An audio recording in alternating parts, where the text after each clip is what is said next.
So ladies and gentlemen, welcome to Roma Theory, an important live stream today because I can see that a lot of people here still don't realize that we have a lot of sanctions when it comes to FFP. So if you're still unsure about these sanctions and what FFP is and how it affects your summer window or January window, how it affects your transfer window as a whole, this live stream is for you. In this live stream, I'm going to try and break down in very easy terms what UEFA is basically sanctioning us for, what UEFA is targeting us, and Thiago Pinto's plan, or in other words, let's call it mission, to try and undermine these sanctions and try to have a successful transfer window without breaking the rules. First of all, however, as you can see from the screen, and thank you very much to Ghost TV for sponsoring this live stream. As I've said many times, if you're new here, you're probably asking yourself, what is Ghost TV? Well, let me explain. Ghost TV is a football streaming platform that is focused on providing football fans like everyone here, especially in the North American region, with a single destination on the internet for fans of the beautiful game to meet, discover new content, and embrace the game like they've never done before. All types of football content are on the Ghost TV platform, everything from podcasts to stadium vlogs, to match reactions, to FIFA content, to trading cards. If you are a football fan, Ghost TV has something for you 100%. Also, it's currently free, ladies and gentlemen. For all users which sign up to Ghost TV using creator code ROMA at checkout, everything is free. No need to pay. Supports this community, supports Ghost TV, and it's just a benefit for you if you're a football fan. Just click the link in the description below, or scan the QR code next to me and use the code ROMA at checkout to make your account 100% free. It is currently available for desktop iOS, and it is currently going to come very soon to Android. So thank you very much to Ghost TV. Moving on to I have to be honest with you, one of the most complicated streams I'm probably ever going to do. It took me, I ain't gonna lie, minimum 2 hours to try and research all of the different statistics and UEFA rules, and not just, read them to you guys, because otherwise it would make no sense. Try to break them down, and yeah, it's a complex topic. Now, the first thing which we have to understand is what will this FFP target? Now, this FFP, the transfer window, is going to concern the cost of the squad and the cost of the squad. The cost of the squad and the overall numbers of the Roma budget. That's the first thing which has to be understood. What will this FFP target us, and how Thiago Pinto's ability is going to be restricted this summer? Now, the first thing which we have to read is the UEFA statement in the settlement agreement regarding to the cost of the squad. So one of the things which is targeted is the cost of the squad. Now, what does the cost of the squad mean? Let me explain everything. By first of all reading what the settlement agreement statement says regarding to this topic. New player registration ban. The club cannot register new players on its List A for UEFA club competitions unless the List A, the balance of the List A is positive. The List A balance is defined as the difference between the cost of outgoing players, therefore the cost savings, and the cost of incoming players, the new costs, at each applicable List A club entry deadline. So what this means, first of all, what this means is, to break it even in simpler terms, is that the money of players we buy cannot exceed the money of players we sell. First thing to understand, the net worth has to work well. It has to be balanced. Therefore, the money we spend cannot exceed the money we get in from the players we sell. If at the end of the transfer window, when we apply for our Europa League tournament, because we have the right to apply to that Europa League because we've qualified 6th, if at the end of the summer window, Thiago Pinto gets found out that the list A, therefore, the cost of the players we get exceeds the cost of money of the players we sell, UEFA will not allow Roma to play in UEFA competitions. First thing to understand is this: the net worth has to be very, very similar between what comes in and what goes out. That's the first thing which has to be understood, and I hope everybody here understands this. Now, let's dive into a bit more detail of what this, what the cost of, what the word cost means. The cost of a player is made up of his gross salary and depreciation. God knows what that means. Which in turn is simplifying the cost of his card and ancillary charges. Therefore, what this is saying is that the cost of a player, the word cost, is a combination of his gross salary and the depreciation. Taking a practical example, a player whose price tag was paid 20 million and who has a 5-year contract at 2.5 million gross per year will cost 6.5 million a year, of which 4 million is amortization and 2.5 million is his salary. The sum of the costs of all the players in the squad makes up the cost of the squad, which is what we were mentioning before. One of the few things which is being targeted. The cost of the squad. And the cost that the squad will have at the time of registration for the group stage of the next European Cup must be equal or lower than the cost of the squad entered in the knockout phase of the last Europa League. Therefore, to free up space and insert new players, it will be necessary to sell others. And the more players get sold, the more space is freed up for new ones. Okay, new step. New step. What this is saying is that this cost of squad, which as we said before, is a combination of gross salary and depreciation, which again, I have no clue what it is. This cost of the squad, when that time of the year comes, when we tell UEFA, I am applying for the Europa League, that cost has to be equal or lower than the cost of last season's application. Example, if the cost of the squad when we signed up to play the Conference League was 20 million, last season, when we applied for the Europa League, it had to be equal to 20 million or lower. This season, when we reapply for the Europa League, because we re-qualified for the Europa League, the costs of the squad has to be equal to what it was last season or lower. Otherwise, we can't play Europa League. It's as simple as that. And obviously, the kind of the solution to this is the more players you sell, the more space is freed out, which links to what we said at the start. There has to be a net worth of money coming in and money going out. Okay, moving on. This is the principle for which in recent transfer market sessions, Thiago Pinto has moved on free agent players, because free agent players don't have to pay anything for the transfer. The depreciation of those players is almost zero.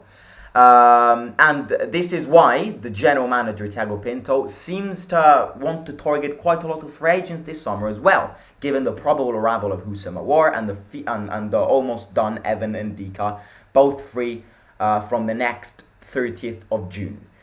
So yeah, this is explaining why Thiago Pinto is focusing a lot on free agents. Okay, moving on.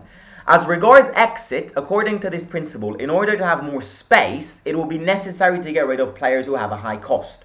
So in order to free up more space, it will be necessary to get rid of players who have a high cost. And from this point of view, Tammy Abraham's ACL injury is a disaster. At least 8 million in depreciation, having been paid 40 million plus from Chelsea, plus 5 million of bonuses, plus his salary whose figures have not been officially disclosed, as well as that of Marash Kumbula, who after the renewal until 2027 had an amortization of 3.7 million. Among the heavy names, for example, Leonardo Spinazzola remains paid 29.5 million with a 5-year contract and an amortization of just under 6 million. In addition to his salary, the gain doesn't count that you generate nor the amount of money you get, but only the cost that is removed from the list. So again, this is explaining how Tammy Abraham's injury could be a disaster, because having sold Tammy would have lifted a lot of these sanctions. But obviously now nobody's going to buy Tammy. Yeah, so a fact underline. Another point to clarify is that entry into the Champions League would have had no value, because this generates revenue in the next budget, but it has no... Yeah, so that doesn't make sense because we're in the Champions League. So yeah, I hope the first thing makes sense regarding the cost of the squad. The cost of the squad, first of all, has to be equal or lower to the one of last season. And second of all, the amount of money we pay for players can't exceed the amount of money we sell for players. And that is things regarding the cost of the squad. The second thing which is being targeted is the budget. And let's speak about what this budget is. In addition to this discussion, there are also specific budgetary needs, more similar to those we have been accustomed to knowing in the years in which players had to be sold by the 30th of June to get closer to breaking even. Here is the passage of the settlement agreement. So this is a statement of the settlement agreement from UEFA regarding the budget. The club undertakes to achieve interim financial objectives in the reference period covered by the settlement agreement, so that the football economic result of the 2025-2026 season does not exceed 60 million of aggregate deficit. So we cannot, so this in simple terms, what is being imposed by UEFA here is that by 2025, by the season 2025-2026, we cannot have a deficit which exceeds 60 million, which is the reason why Thiago Pinto needs to get a revenue of 30 million euros by the 30th of June this season. This is one of the minor rules which UEFA have imposed us. Thiago Pinto, by the 30th of June, therefore, he has got 30 minus 6 is 24. He's got 24 days to get 30 million as revenue. And that is why Ibanez is going to leave in these next 24 days. Because we need a fixed budget of 30 million to ameliorate our situation, which needs to see us not exceeding a deficit of 60 million euros by the 2025-2026 seasons. In essence, Roma must improve its balance sheet in such a way that in the 2025-2026 season, the sum of the losses of the reference period does not exceed 60 million. In addition, Thiago Pinto must achieve intermediate objectives that are not better specified, which is the one which I was talking about, 30 million in 24 days by the 30th of June. Because why is this imposed on us? Because in the 2021-2022 season, the budget saw a loss of 219.3 million euros due to the Pallotta ownership and the pandemic. The fastest tool to improve assets is, as everyone knows, the capital gains. Example, the sale of players at a higher value than the residual value in the balance sheet, which in turn is that of the purchase of the price tag minus depreciation. So yeah, without getting too complicated, to improve this situation, we have to try and improve our capital gain. Therefore, sell players for more money than what we bought them, which with this ownership is pretty complicated, because when you buy players like Kumbula for 27 million, you're never going to have a capital gain, because nobody will ever spend more than 27 million on Kumbula. Or like Viña, 14 million, who would ever spend more than 14 million on Viña, which is one of the problems why we're not very good at capital gaining. Because the amount of money we spend on players is ridiculous. It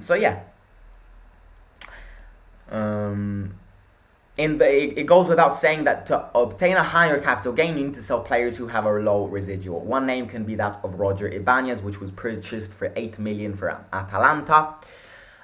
Even the players who return from loans will be able to make capital gains, although they do not contribute to freeing up space in the cost of the squad, not having been registered in the last Europa League. Also, in this regard, the sale of Zaniolo for 50 million euros plus bonuses has certainly allowed Roma to make a capital gain useful for improving the accounts. So yeah, the Zaniolo situation kind of improved their capital gain because obviously we sold him for more than what we bought him.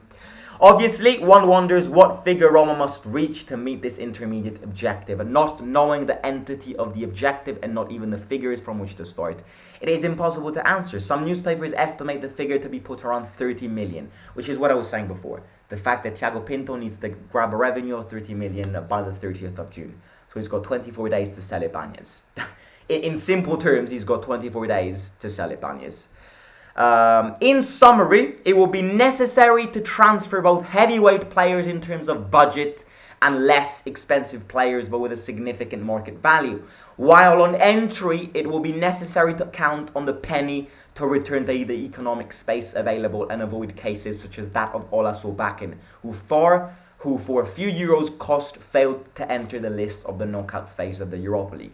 Good job and good luck to Thiago Pinto, because he will surely need it. That's the conclusion of everything. Conclusion of everything is good luck to Thiago Pinto, because when you read this, you're like, holy fuck, how do I buy players?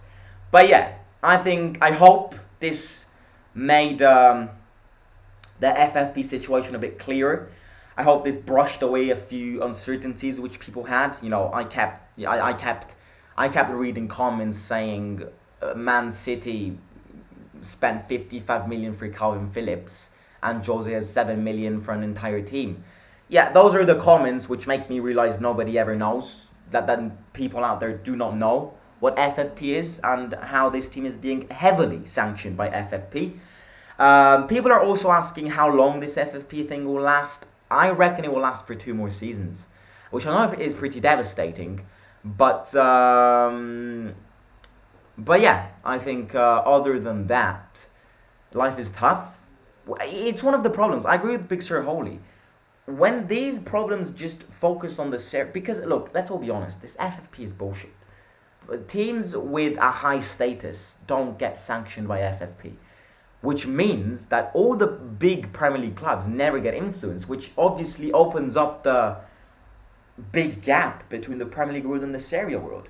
But again, this not just this stream, but this analogy of the Premier League diverging away and away from the Serie A is also there for people to understand that you should not compare what Premier League teams do in compared to Serie A teams. The amount of comments I've seen throughout the entire season asking and going, why does Bournemouth spend more than AC Milan? These are all questions which I hope this diversion between the Premier League and the Serie A due to FFP I hope you realize that even teams which play in the Championship in England will spend more than Milan and Roma, because all Serie A teams, in fact, are sanctioned by FFP. But look, other than that, I'm actually pretty surprised at what Thiago Pinto is working on, because from what you're reading and gathering, Thiago Pinto's working exceptionally well. And you know, it's very easy to criticize when you don't know the behind the scenes. Thiago Pinto might not be the best out there, I fully agree on this. But when you read what Thiago Pinto has to go through when it comes to buying a player, makes you slowly realize that in fact what Thiago Pinto has done, yes, is not perfect, but it's surprising. Because you look at all of these sanctions which we have to respect. There are 20 million things we have to consider before buying a player. And the fact that we've basically secured a war, he's signed his contract, in the next few days / weeks, Ndika will be unveiled, Tielemans will prepare an answer in the next couple of days, Mbala and Zola, apparently the two sides are close to finding an agreement. The big dream is Romelu Lukaku. You know, we are very active in the transfer window when you gather all of these sources. And when you actually look at the fact that, you know, it's hard. So it's very easy to criticize what Thiago Pinto's doing. But at the same time, we have to realize what Thiago Pinto has to go through. Because again, I was not aware of how deep this FFP situation was before I read this article, which then I manipulated and made into simpler terms. But it is tough. It's tough to proceed with the transfer window when you've got all of these things to take in consideration. But yeah, look, I hope this stream was useful. If it was useful, please don't forget to smash that like button and subscribe to the channel. Let me read a few comments and then I'll end the stream. I saw the transfer market profile of AS Roma was like plus $58 million of benefits. Oh yeah, we definitely got a few amounts from prizes this season. I definitely think we got, I'd say, around 10 million for qualifying into Europa League and 30 million for reaching the Europa League final. Maybe not 30 million, but 20 million. So we do have a fixed budget when it comes to prizes, but yeah, that's so stupid. I'm hearing the suspension or code. Is it true? I am hearing the suspending our code. What does that mean? Kumbula was bought for a huge fee, whereas Ibanez was bought for 9 million. The cost thing is good. It means we will sell Kumbula. That will have a bigger effect. I think we can sell Ibanez for 60 million for Ibanez. I can be the postman if we get 60 million from Ibanez. But yeah, look, I think if only Tammy didn't get injured, says Benson. Thiago Pinto and Jose are doing amazing still. This is pure inspiration, the work they are doing to still overcome this. Perhaps we could sell some of the youngsters and include a buyback clause as NM. We are already taking advantage of great free agents. Yes, and Dika, Tielemans. But yeah, look, I'll catch you tomorrow. In fact, tomorrow we're going to have a transfer window because we are interested in a few players and we're closing quite a few deals. So tomorrow, transfer market. If you haven't already, go back and watch the Keep Loan Sell video, which I uploaded a few hours ago. Fun one. So yeah, go watch that and I will catch you tomorrow. Like the video, subscribe to the channel, and I'll catch you soon. Simo out.